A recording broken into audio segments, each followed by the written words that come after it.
going here. There's the adverse childhood experiences scale, and really showing that adverse childhood experience, trauma, neglect, abuse, and a host of other unfavorable early environments have this massive effect on how we're doing later. And that's not only psychological, that's not just mental health, that's physical. And so in organic intelligence, we've been working for 20 years on that basic physiology, because trauma is not what happened. Trauma is not an event that happened in the past. Trauma is, and this is one of my early sayings, trauma means unintegrated resource. Trauma means unintegrated resource. And I'm going to be talking with you about that more this evening, or the morning if you're up at the crack of dawn and pre-dawn hours in Europe or otherwise. Because we have come to understand that under the right conditions, your biology can be self or auto-organizing, auto-healing. And all it takes is the right conditions. And so we understand how to create those right conditions. How do I know that we figured out how to make those conditions? Because the people that I teach and train develop successful clinical careers. They have the same kind of success with people who are having anxiety, depression, or chronic illness like fibromyalgia, chronic fatigue syndrome, and so on. So, but the trick is so we have a sense that this is working because I'm able to translate it, because I'm able to teach it to others, and that they get it. If it was just me, right? If it was just me doing this and my clients were getting better, then that would be one thing. It would be like, oh, Steve's got some gifts, but this is teachable. And this is the point, that it is teachable. And the perspective then that I want to bring then is not only that this is good for us, for those of us that are therapists, that are healers, but it's good for everybody.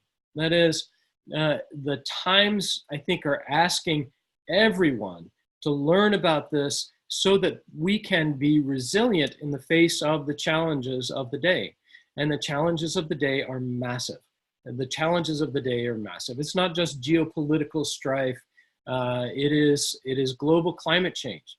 It is the reckoning that we have to do with technology, artificial intelligence. It is the increased stratification of class resources and monetary gain. So justice is at a precipice right now, and we are supporting those who are especially supporting the issues of the work toward justice on the planet, because it's more fun that way.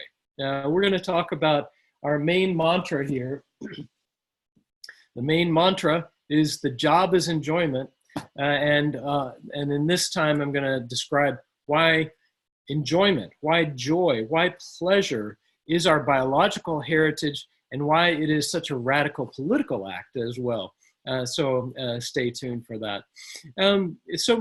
This is a work, as many therapists would recognize, and anyone really who looks at the situation in therapy land. We say, you can't take someone further than you have gone. And our work here in Organic Intelligence is as a service organization to provide service to our members, and we consider our membership the global planetary population. And we provide this service so that your own biology can become growing again and developing again, increasing in its abilities and its problem-solving capacity, in its joy, and in its emotional sustainability. Because we can't afford burnout anymore. We can't afford the luxury of action that's not sustainable. And so we are working in that way to support our members, that is the global population. And here you are. So just recall for us then this notion then that You want to be the change you want to see in the world. Be the change you want to see in the world. What a great idea. But how? How is that going to happen? And that's really the trick for us, is that it is going to be at one point easier than you thought and much more difficult, because we are swimming upstream. I said organic intelligence is not very popular yet, and it's because we are absolutely a countercultural movement. We are going against the stream of dominant therapy. We're going against the stream of those we have worked with before. We are swimming upstream because sustainable spawning is our direction. And so I hope you are swimming with me in that way, because we are here for everyone who is of goodwill, everyone with the heart for growth and change and sharing and goodness. And that goodness, that's built in. That goodness is built into your biology and mine, because from our complexity science perspective, we know this: under the right conditions, our biology becomes auto-organizing. Auto-organizing, that means self-organizing. And I don't use that term self-organizing so much anymore, because people think of their self like, oh, I've got to organize myself.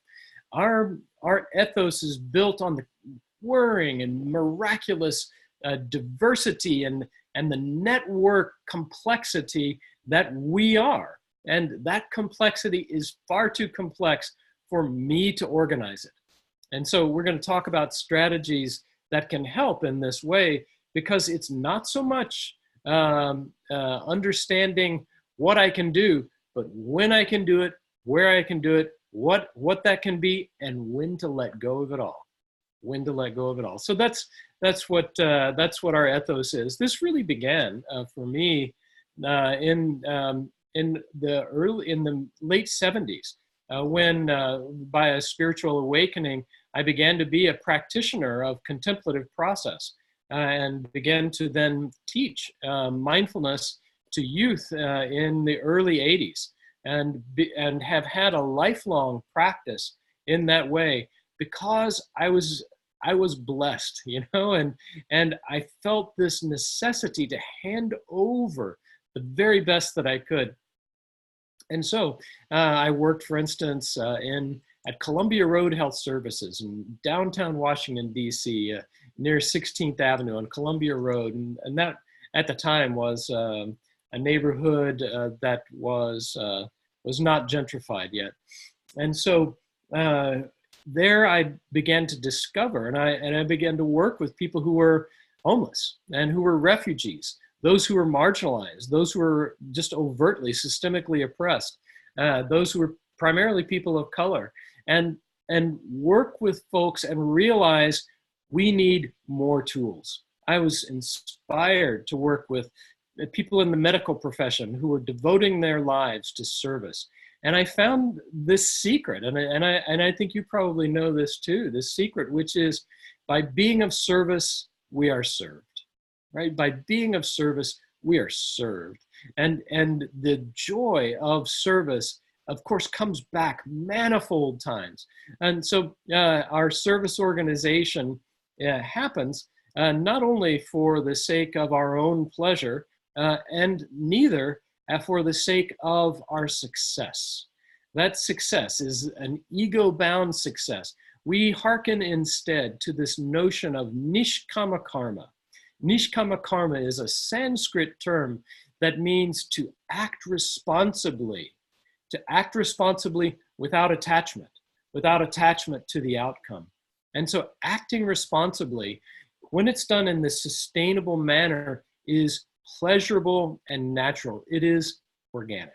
And so we're going to find a way to be able to be of service in a sustainable way that is built on this radical notion that we are built for pleasure, and that pleasure will sustain us, and that the joy of engagement and responsible action is the fuel for a more just society.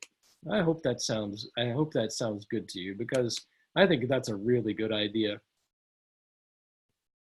we want to share the conditions with you. Those conditions that create auto-organization in the biology, the ACEs study, the adverse childhood experience, because it is showing that the results of early disruption, of the results of trauma, they are not only psychological, but they are biological. And fundamentally, it's all biological. So we train people to work. We work with clinicians to be able to work with the biology, and we help people individually feel better by learning the language of their biology in our End of Trauma course. What's the culprit? It's called the negativity bias, or the what's wrong attention. The negativity bias is the tendency of the attention to become unduly interested, fascinated, the word is attached, to what's wrong. That is, my attention is the only free thing that I have, very likely. And that only free thing is co-opted, hijacked by a conditioning process that results in a negativity bias, or the what's wrong attention. And that is, the means of that is negative reinforcement. Negative reinforcement says you have to feel worse in order to feel better. So let me parse that out a little bit, because it's by far the mechanism that is most disorganizing for people. So I would like you to consider this. It does sound good, doesn't it, Sherry? The mechanism of this negative reinforcement is worth taking a look at. And so I'll show you this diagram because we're taking this fundamentally physiological approach, and that physiological approach is built in, and I'm just wondering how complex to be. Let me say this. We are a system of systems. We are a network. We are a neighborhood. We are systems interacting with each other. Every system, like your heart's pacemaker, is a system of 10,000 cells. And those 10,000 cells are oscillating. They are ticking, going on, off. They're going work, rest. They're going up, down. And so this graphic is sharing with you that this is like a graphic of that heart's pacemaker, those 10,000 cells. The miracle is that those 10,000 cells are not ticking differently, but they naturally learn to synchronize. That is, they learn to tick together. They know to tick together. And that fundamental truth is the reason that we are an organism at all. And so for organic intelligence, that's the first commandment. That is, oscillation synchronizes. And the balance of oscillation and the balance of synchronization wants to happen. This auto-regulation, this auto-synchronization in a really efficient way. And it's just physiology. It's just biology. So you got problems, just biology. You got issues, got anxiety, it's just conditioning. You got depression, that is just a system that is out of sync and out of balance, and it knows exactly how to get back in sync. So the problem is this issue of negative reinforcement. And negative reinforcement, it simply means that when something is intense, more intense, and is negative in some way, either consciously or unconsciously, and then feels better, that is, it goes from feeling worse to feeling better, it reinforces this notion, and it reinforces whatever just happened. Our biological drives, thirst, hunger, and so on. All of these are quenched by this aversive experience, this kind of unpleasant experience. Ooh, I'm hungry. Ooh, I'm thirsty.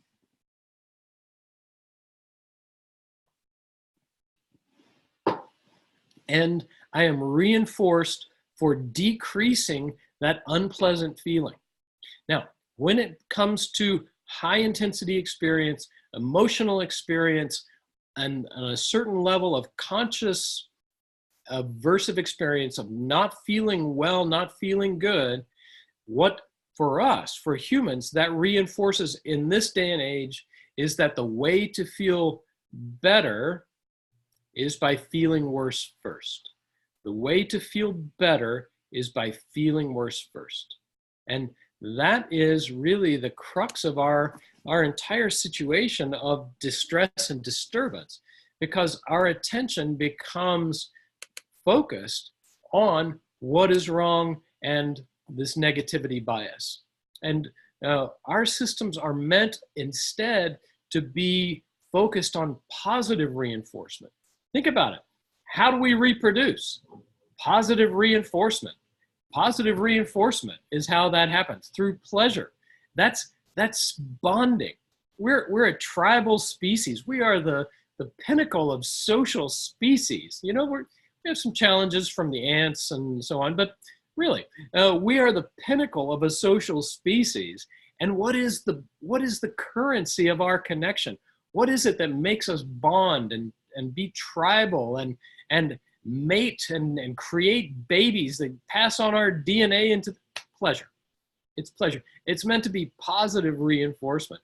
And so that positive reinforcement is a shift that we will make in organic intelligence as we're working. And in the End of Trauma course, we train ourselves over and over again to do battle with this what's wrong attention and the negativity bias, so that we can be set free, to be energized, to head toward what feels well. And what feels well to a tribal species? Well, you being well. That's one thing. You being well feels well to me. Our collective wellness is the best. Our collective wellness is the best. If you're not feeling well, I'm not okay with that. And so I am completely invested in your well-being and organic intelligence appropriation and sharing. So that's a big key for us, is making that shift from negative reinforcement to positive reinforcement. And it takes a while, because this is the addiction paradigm. The addiction paradigm is exactly this. And that addiction paradigm is, wow, I'm feeling uncomfortable, I'm having a craving, and then I use, and that conflict about using is over, and I'm high, and I feel better.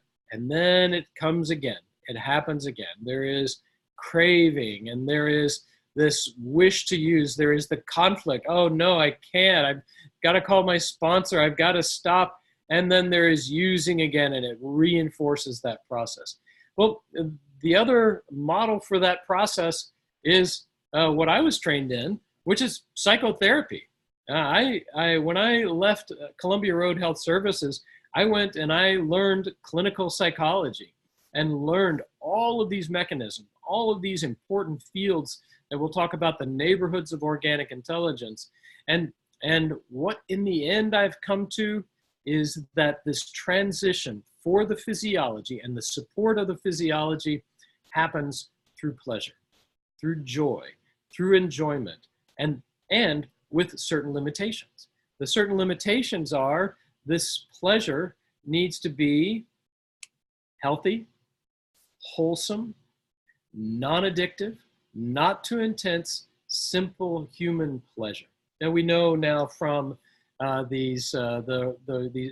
are rodent studies in which rodents were given the opportunity to ingest cocaine, and they did. A rat was put in a cage, given access to cocaine, and just continued to use cocaine.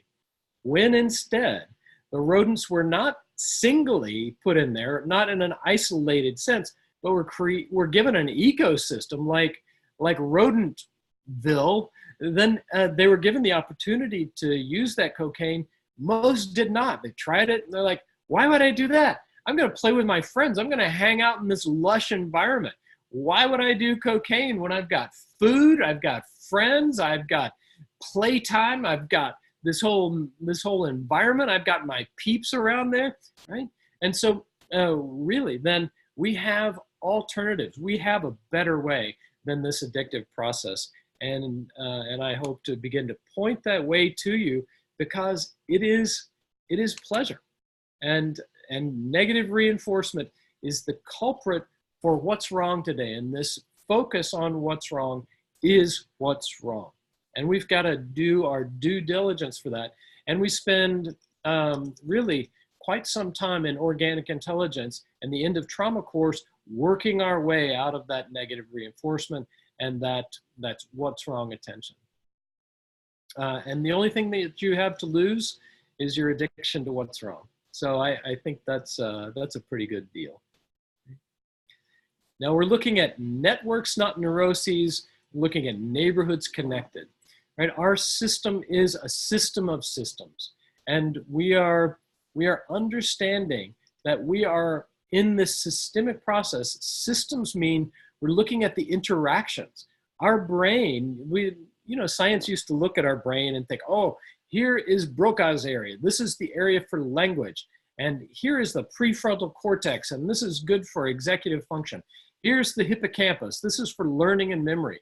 But in fact, it's all about the pulsation. It's all about the network. It's all about relationship.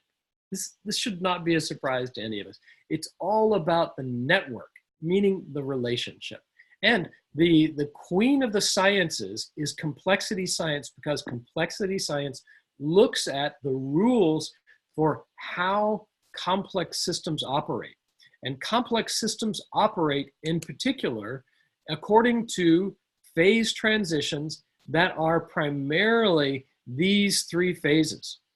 These three phases. So these three phases, chaos, what I call resilience, and then prosilience, are classic three phases. This is Shiva and Vishnu and Brahma.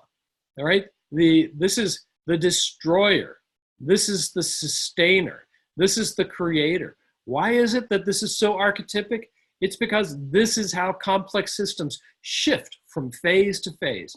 When I'm talking about networks and I'm talking about these neighborhoods that are connected, there are well-defined, there are clear definitions about each of these phases and clear demarcations about how our systems change from one to another. As a therapist, I really grew up learning about the importance of attunement and the importance of connection and joining.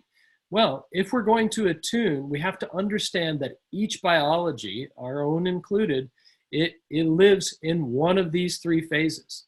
And if you're a therapist, what you do and the clinical intervention, in order to be attuned, needs to be attuned to one of those three phases. And you have to diagnose, you have to assess, you have to know which phase it's in. So when I'm training therapists, I train people to recognize, here's a system in phase one. And this is when the system is in a developmental disturbance and it is working to figure out, hey, what's trustworthy here? Am I able to trust this environment? What is trustworthy? This isn't a time to start telling people what to do, how to do behavioral modification. No. This is the time when, as a therapist, we're creating the relational container, because that developmental disturbance is first and foremost a relational or an attachment disturbance. And the disorientation is a disorientation about the meaning of relationship and what's reliable in relationship. So we will train ourselves in the heart training and in our coaching training to be able to recognize these phases and to recognize what to do and to really help a person remagnetize their orientation. This phase one is disorientation, and we help people find their way toward the self-organizing principles, the auto-organizing conditions. And the auto-organizing conditions are these. And we'll talk about in the training so much around orientation and the importance of that for getting a person back and stable again. So for each of us, I want to use this moment to have this experience, if you haven't done this before, because For quite some time, I've been pointing therapists toward the value of orientation. When I was training in other somatic traditions, it was at the time just go for sensation, go for the somatic experience, go for the sensation. Interoception is the term for it. But what I found was that had some really serious negative side effects. And that serious negative side effect was because the sensation would create experiences that were over threshold.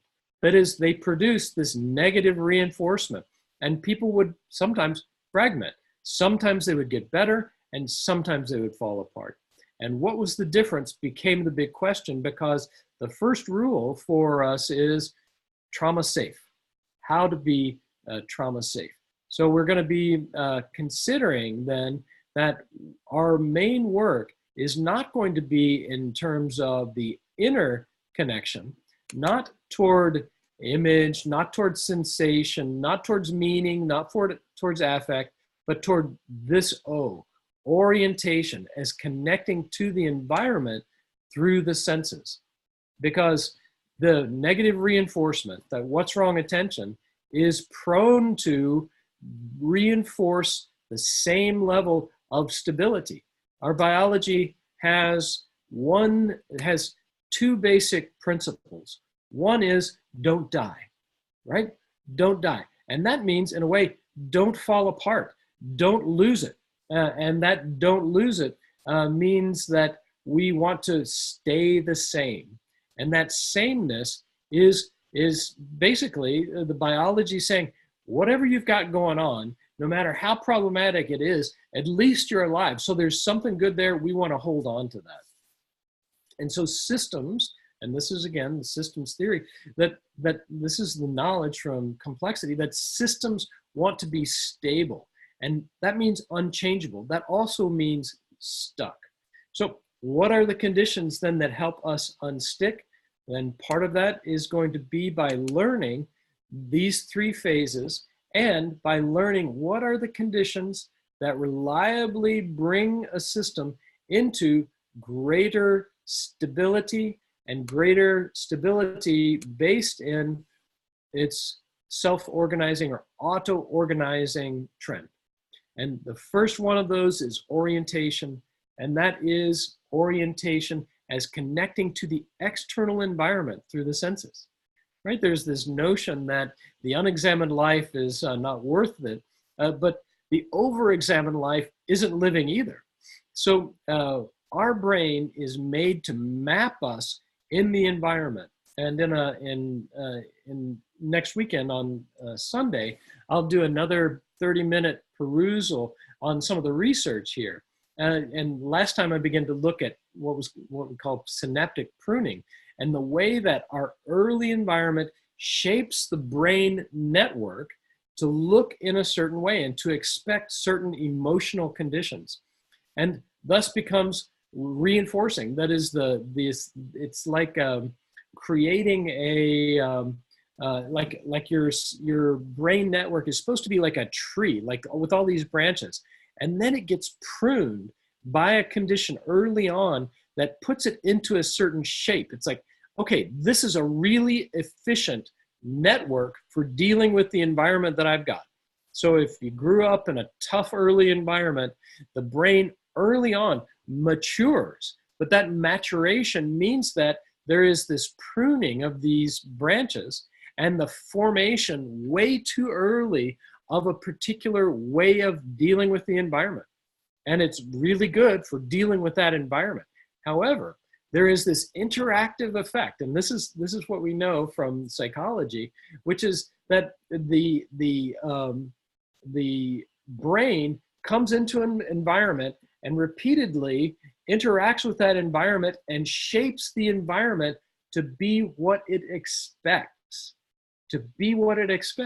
And so the brain itself expects a certain thing, and then even if the environment is not that kind of puzzle piece, the brain itself and the behavior begins to bump into the environment, the social environment, and begins to change that environment to be what it expects, right? We know this. If you're a therapist, if you're otherwise, it's like, oh, how is it I got into that same relationship? This person, I thought they were completely different. They're actually the same person. They look different at first, but then all of a sudden they turned out to be the same kind of person. How does that happen? It's this way that our system affects the environment. That's our systems understanding. That's our interactionist understanding.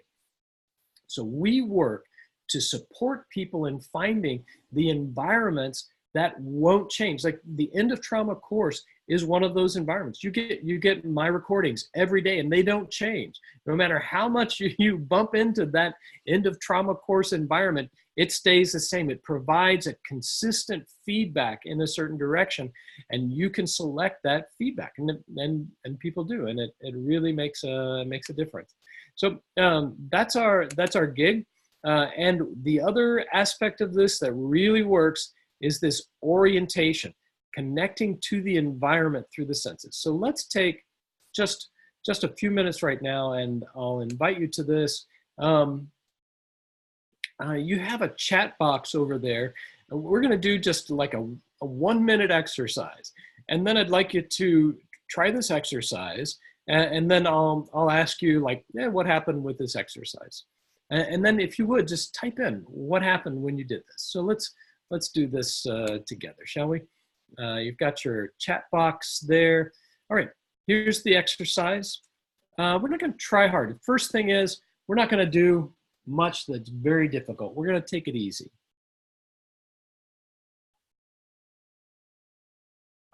And I'd like you to do this. As little as possible, as easy as possible, with as little effort as possible. Just let your eyes go where they want to go. Right? I'm not working to look around. I'm just seeing, where are my eyes attracted? When I let them go where they want to go. What do your eyes like to see right now? And just letting your eyes see what they like to see. And see what you see when you see it. It's just staying in the seeing channel. And just looking, just observing, just being curious, letting the eyes explore, setting them free to see what they see. Just exploring. Just for a moment, something a little different. No agenda here. And then here's our question. And the question is, how do you feel now compared to before we began? Any difference that you noticed? I'll look in the chat box here and see if you can share a little bit. Share with all panelists and attendees if you care to. What happened there when you let your eyes go where they wanted to go? What kind of experience did you have? What was that like for you? A deeper breath and calmer state of being. Oh, how beautiful is that? I became much calmer. Thanks, Nicole, Laura. Yeah. Anyone else like to? My eyes feel softer. Feel a bit warmer, calmer, joy. Yeah. Ooh. Felt more present and curious. Oh, these are so lovely. Thank you so much. Thank you for being a part of this. I recognize the strain I was holding. No bueno, right? Nice opportunity to be able to let this go. Oh, that's so lovely. Right on. Curious. Oh, that's so nice. Thank you for sharing your experience. It's really lovely. And again, thank you for being a part of this. I know many of you have been involved with me before and been involved with Organic Intelligence. And I'm just really grateful for your company and our being together here. So that's orientation, getting the attention outside, right? And therapy, for instance, will say, okay, go inside. Or track your feelings, track your sensation, be aware of your thoughts. No, none of that. We begin by bringing the attention outside because the brain is in a stuck position, and it is stuck with an expectation of the environment.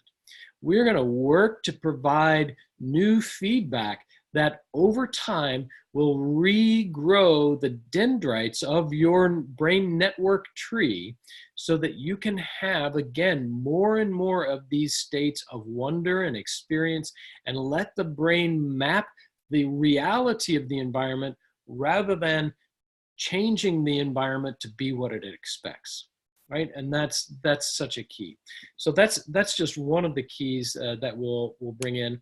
The other one is probably what you would expect, which is orientation to simple human pleasure, because that simple human pleasure is the antidote to the what's wrong attention, the negative reinforcement, or what we in science would call the negativity bias. This is well established. So this orientation to pleasure then begins to do something else. And that something else is help us make the transition then from phase one, that is primarily negative reinforcement, all the way over to here, which is this gradual shift into positive reinforcement. This takes quite some time because I believe you're really literally growing dendrites. You're having to grow this new situation. Thanks, Sherry. Nice to connect. Yeah, looking forward to seeing you as well. And so this new situation is this growth that happens from phase one to phase three. And it's this growth from, oh, I can't do anything or I have to do everything, to here's the wise thing to do. And then coming finally to, oh, the wise thing to do is letting go of doing altogether and really landing. And someone you said it really in our way, in our exercise, deeper breath, calmer state of being. And this state of being is what emerges spontaneously. And for those of us that have been in practice for a while and working on our attachments and letting go, then this is the non-dual territory. This is lack of differentiation, and it's false non-duality. It's this movement from negative reinforcement into the grounding in the here and now through orientation and through all of our work in the End of Trauma course. We can get back to this state of being that is much calmer, that is natural and easy. Easy does it is our main idea, right? So that's a part of our direction, and that takes some work. In the End of Trauma course, we go through each of these channels sequentially: image, sensation, orientation, meaning, and affect. And because our attention in each of these channels is hooked on and addicted to what's wrong, we practice spending less time in that what's wrong imagery, right? People have these unconscious images of like driving off the side of the road or something terrible happening, or the focus on sensations that are uncomfortable, or the thoughts that are negative, or feelings that are, self-critical and so on. And so we work in the End of Trauma course to break that habit, that red habit, the what's wrong attention, and redevelop this easy ability to receive what comes naturally. Because that what comes naturally are these supports. And the supports will be available, and our auto-organization happens when I find the signals from my own biology that is the signal for self-reorganization, for auto-reorganization, for auto-balancing. And those messages come through the image channel, they come through the sensation channel, they come through orientation, they come through the meaning channel, they come through the affect channel. But most of these channels are not sending messages of auto-organization. They're sending messages from the what's wrong attention, because that keeps the system exactly where it is, which is stable but stuck. If you really want to change your system, then you create the environment physically in the outside where you're registering what's here, and then work gradually inside to reinforce the access of the attention to positive imagery, less time on what's wrong, positive sensation, pleasant sensations, simple human pleasure, through the thoughts that are self-supportive, and through the emotions that feel better. And then ultimately, in the End of Trauma course, we look at all the ways that these interact and create constellations that are our states. Laura, would you tell me what the three descriptives are?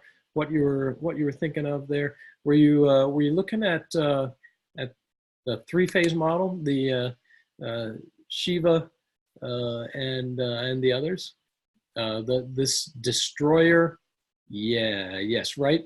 So there is the destroyer, the sustainer, and the creator, and all three are necessary, right? We need all three. However, our system, by negative reinforcement, keeps us way too stuck here, way too focused on what's wrong, and unable to access the resources that would trend our system, that wants to heal our system and bring us into an auto-organizing system where joy and meaning are available.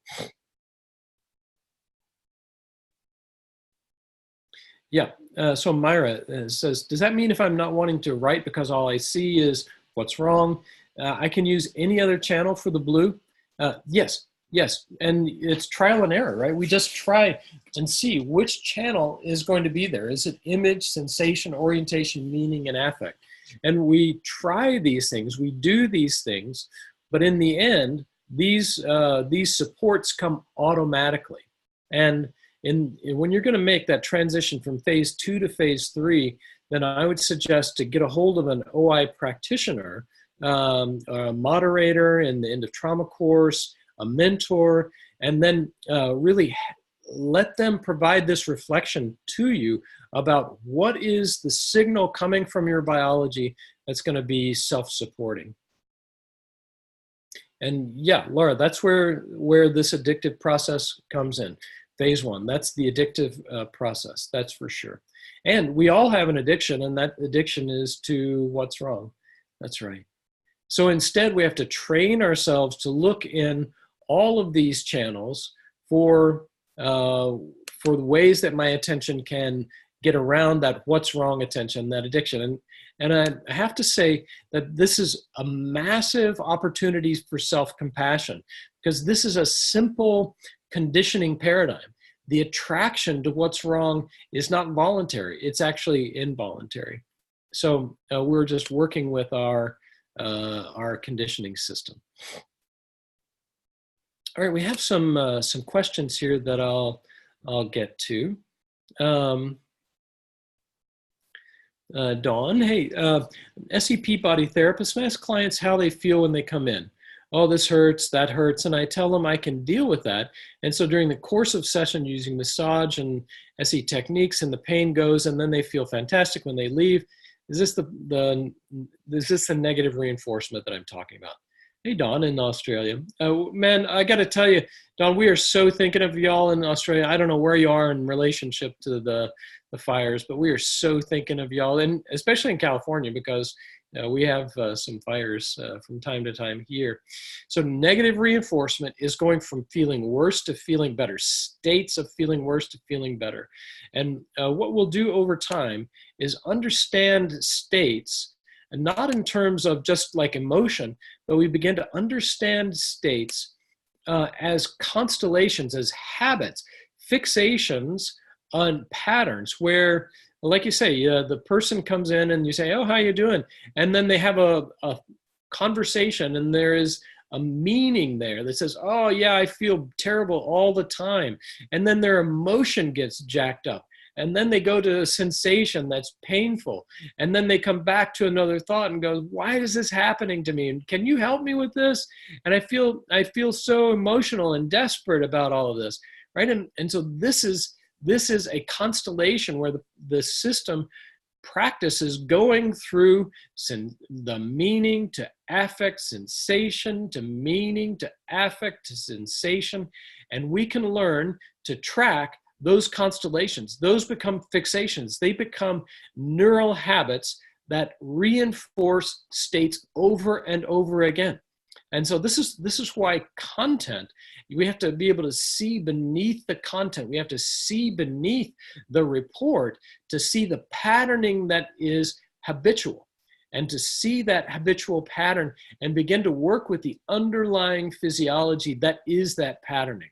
And so that's why we work in this model here that has us seeing where the phase is and begin to see where the fixations are, but then to see where the system wants to do something different.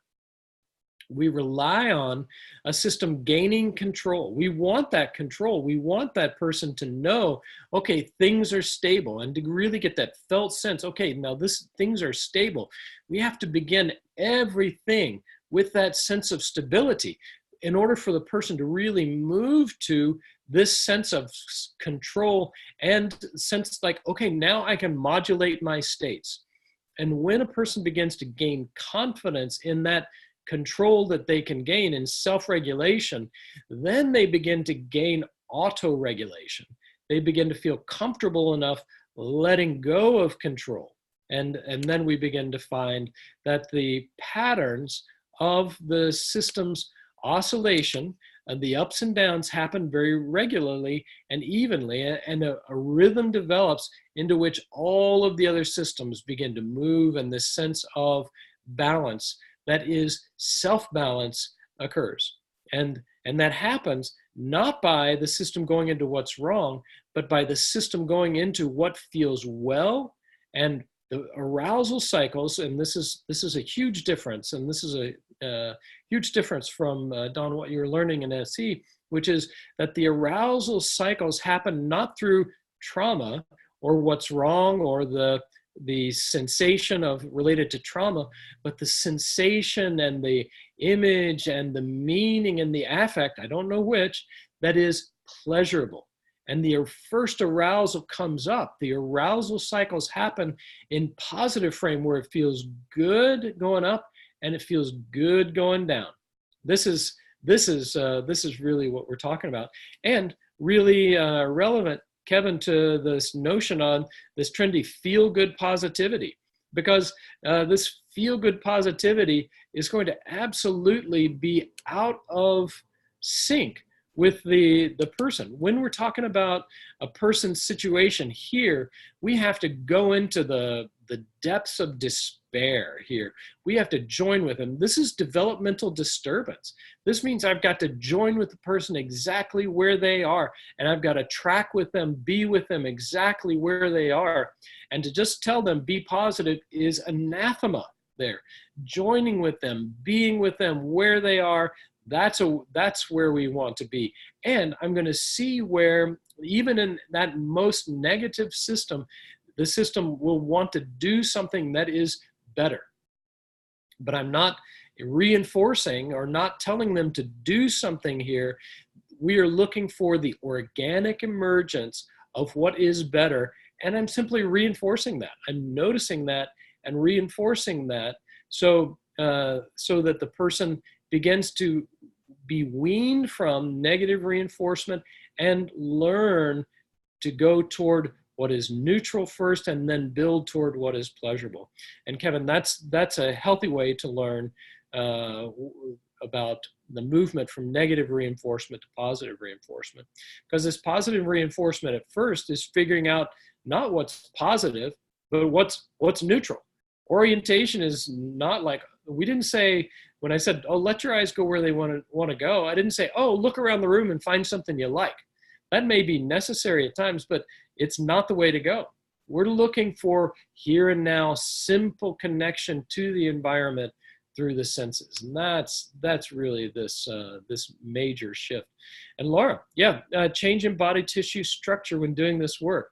That's a great question, and it is true. And that's one of the things we're looking for, because we are all the time looking for the way that the system is self-auto-organizing. And that auto-organization shows up in improved network capacity. And that network coherence shows up in fascia, It shows up in structure. It shows up in the quality of lift. It shows up in physical organization of the way that the eyes are operating, the way that the respiration is in sync with the heart rate. All of this is fundamentally physiological. So yes, absolutely. That's ground zero for what happens next. Right? It's a brilliant question. So that's really fantastic. Myra, I feel like I've gained some control and then lost it. Is that part of the process? That is prototypical. That is, we go up and then we go down. The system does this movement from organization to disorganization. It shifts from phase 1 to phase 2, and it shifts from organization to disorganization. And if we are able to reinforce especially the times of improved organization, that's what we call blue. So this blue is greater organization. Laura, it's when the respiration and the heart rate sync up. It's when the structure moves in a waveform pattern in relationship to the respiration. It's when the coloration becomes more smooth, right? Where the eye tracking becomes more smooth, where there's greater continuity of movement, where there's greater continuity of affect, where there's greater continuity of cognition, right? Where there is a sync, where there is resonance between all of these isoma channels, where the image and the sensation and the orientation, the meaning and the affect, they're all singing in harmony. That's a system that is moving toward greater organization, auto-organization, and that's the name of our game, right? And it wants to happen. All of this wants to happen naturally, and that's organic intelligence. That's what we're talking about. Does that begin to make sense for you? And this is great news. Your system wants to do that, and under the right conditions will do that.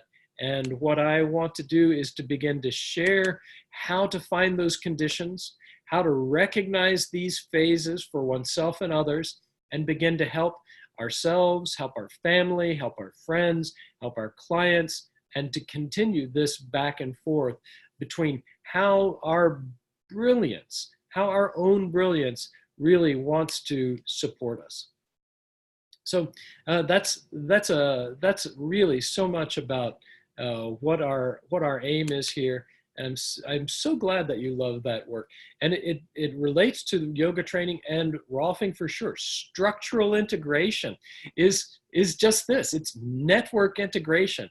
And under the right conditions, right? That's what Rolfing does.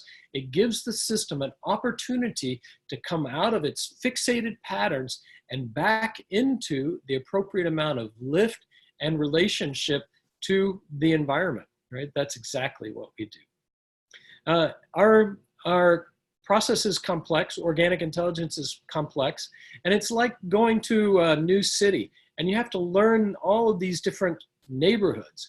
We were in Rome not too long ago. We were in Jerusalem not too long ago. And we're beginning to get to know each of these neighborhoods. You go to a neighborhood and you, oh, what a cool neighborhood this is. I love the Colosseum area. Oh, and here's Trastevere. This is cool. Oh, this is the Vatican zone. And then you begin to learn the connections between them. That's not only ISOMA, that is our entire system. That's the entire system of organic intelligence. And the neighborhoods are like mindfulness, being here and now with this orientation is connecting to the environment through the senses, systems and sync, auto-organized biology, looking for the ways that this auto-organization wants to happen and where it emerges naturally. Compassion and positive feeling, cultivating self-compassion wherever we can. And then this notion of affect regulation as ideal intensity threshold. An ideal intensity threshold simply refers back to this notion that our cycles of arousal happen not around trauma and what's wrong, but through pleasure, through curiosity, through the ventral vagal system, through connection, through what I'm enjoying, through pleasure. That's the name of our human experience game. That's what we're here for. And to be trauma safe. That is, we are working with the natural conversation and the natural interaction, and I am primed and ready to see a system that comes into its auto-organization. So I hope you'll feel free to join us. The notion of our help for everybody is massive, and we're making this massive contribution to people's lives. And I want to mention this here. I'm so hesitant to sort of blowing one's own horn here, unless it's a horn like this. That's my censor horn. When my language goes off the rails, I try to censor myself. But we are making contributions. So if you want to be a part of our growth and development, that would be super, because we are busy handing gifts over to the world, to the extent that in 2019, Organic Intelligence gave 80% of its income for scholarships. Last year, we were fully in the red. We're talking about red and blue. We were fully in the red, and in part because our hearts were going out to people in need, and we're providing services for people such that 80% of what we would have made went instead for scholarships. So we have a whole series. Wow. Yeah, right. Wow. And I mentioned this because I just got an email last week from somebody who said, oh, right here, I am a white guy, a white talking head, and wow, I'm an expert in both talking and head, and this is reparations as far as I'm concerned. We are working in a system that is falling apart, that is creating these divisive situations, and our work, if we are to be the change that we want to see in the world, that means me. That means all of our folks in the end of trauma. We're working around issues of privilege, of power, of racism, and of justice here. And so I am delighted to make this sharing, and you can support our efforts, and you do, Myra, you support our efforts in being a part of the HEART training. The End of Trauma course would be the place to start. That End of Trauma course is like the premier self-help course. It's the one that others are modeling from, and it is the one that I think would be the best place to start. If you want to really be the change that you want to see in the world, that End of Trauma course is the way to go. And Myra and others are taking this course over and over again because it's that shaping thing. Our systems are made like this, and when we bump into the End of Trauma course, we go, I'm not really liking that, and we spin out for a while, and then we come back, and people go through this course over and over again so that they get the shaping that grows the forest of their neural network, and they grow in joy and pleasure. If you decide you want to then help others do this, we're gonna unroll the HEART coaching program. And that'll be an online opportunity for coaching. There's the HEART training. If you want to take the full dive into the HEART training process. And after the HEART training, and for those of you who are SEPs, you qualify for the OI Expert course. If you want to learn to help people move from phase 2 into phase 3, that's the OI Expert course. End of Trauma course gets you from phase 1 to phase 2. The HEART training and the HEART coaching will help you understand all of these maps, and then for really consistently moving from your clients from phase 2 to phase 3, that's the OI Expert course. So I hope if that sounds interesting to you, if you're trained in a somatic psychology program, that you'll join us there. And then there's the End of Trauma course clinical, and that's the most advanced course for all of us. You can get all the maps that we have here in the free clinical mindfulness course, in that free clinical mindfulness course, and all of these courses you can find on organicintelligence.org. We have, let me see if I can pull up that frame for you here. Let me see. Here's our End of Trauma course. Is this showing for you? There we go. The End of Trauma course. This is on organicintelligence.org. You can find more information here. Clinical Mindfulness is where you find the map. It's a free webinar series. Just join in here, and you'll find me in lots of different places, and in particular, right here, right now. Thank you for joining me on this, this jaunt through organic intelligence on a weekly basis. I'm also going on our YouTube channel. Our YouTube channel, just search us in Organic Intelligence. Someday I'm going to take 30 minutes and share with you whatever's on my mind. I've been doing this process for 25 years, and I am fascinated. I'm going to share with whoever wants to join me in that YouTube time on Sunday. That's Sunday at 9 a.m. Pacific time. For those of you in Europe, I'm just going to share what I'm interested in and why it's relevant for you. So thank you again for joining us, and really for all of you who are part of our process here. I'm just so delighted to share with you and really grateful for the time that we get. Thank you so much, and I look forward to sharing more. Look in your inbox. We'll be sending you more information, providing as much resource as we can. You're so welcome, really, and thank you so much. Thanks to all the OI team, Amber, Tasha, Kimberly, and Nathan. So much gratitude for this fantastic team that we are. We have some amazing instructors, also amazing women that are Robin Craig and Amy Summers. Look them up. They have resources galore. So all the best to us all. May all beings know goodness, wellness, wholeness, and sharing. Be well.